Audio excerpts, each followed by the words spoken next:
நகைச்சுவை. தண்ணி இருக்கிற இடம் எங்கே இருக்குது? தண்ணி இருக்கிற இடம் எங்கே இருக்குது? நம்ம மேப்பில் தான் இருக்குது. ஏன்னா வருங்காலத்தில் தண்ணியை நம்ம மேப்பில் தான் பார்க்க போகிறோம். ஒரு இன்ஜினியர் ரோடு போட்டாராம். ரோடு பக்கத்தில் ஒரு வாழை மரத்தை நட்டு வச்சார். ஐயா, ஏன்னா அவர் போட்டது தார் ரோடா. நம்ம நாட்டில் மட்டும் தார் ரோடு மட்டும்தான் இருப்பது. மரமே நம்ம போகுது. வடநாட்டுக்காரருக்கு பிடிச்ச காய் எது? வேற என்ன? நார்த்தங்காய் தான். என்னங்க புரியலையா? நார்த்தங்காய். எலுமிச்சம்பழம் இருக்குல்ல, எலுமிச்சம்பழம் அதான் நான் பெண்ணா ஆனா. ஏன்னா அது புரிஞ்ச சாறு இருக்குல்ல, சாறு. கிணற்றுக்குள்ளே கல்லை போட்டால் ஏன் மூங்குது? ஏன்னா அதுக்கு நீச்சல் தெரியாதுல்ல, அதனால தான் மூங்குது. இப்போல்லாம் நம்ம கிணற்றுலையும் பார்க்க முடியல, நீச்சலும் அடிக்க முடியல, விவசாயமும் போச்சு, நாடு எங்கிட்டோ போகுது. ஜாதகம் பார்க்க போனால் கட்டத்தில் புதன் சரியில்லை, சுக்கிரன் சரியில்லைன்னு சொல்கிறாங்க.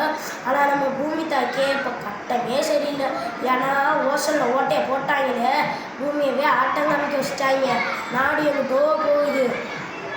ராயன் தெரியுமா அப்படின்னு கேட்டால் தனுஷ் நடிச்ச படமானு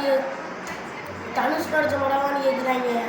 அப்படி இருக்காங்க நம்ம பசங்க. வேணாம் அழுதுருவேன். இப்போ இருக்க உலகத்தை நினச்சி அழுதுருவேன். என்னடா சொல்கிறேன்னு கேட்டால், துரித உணவாக சாப்பிட்டு இந்த பீஸா பர்கரு துரித உணவாக சாப்பிட்டு கேன்சர் வந்துடும் போல இருக்குது. அதை நினச்சி அழுகிறேன். என்னதான் ஆச்சு நம்ம ஊருக்கு? தூசும் முகையுமா இருக்குது.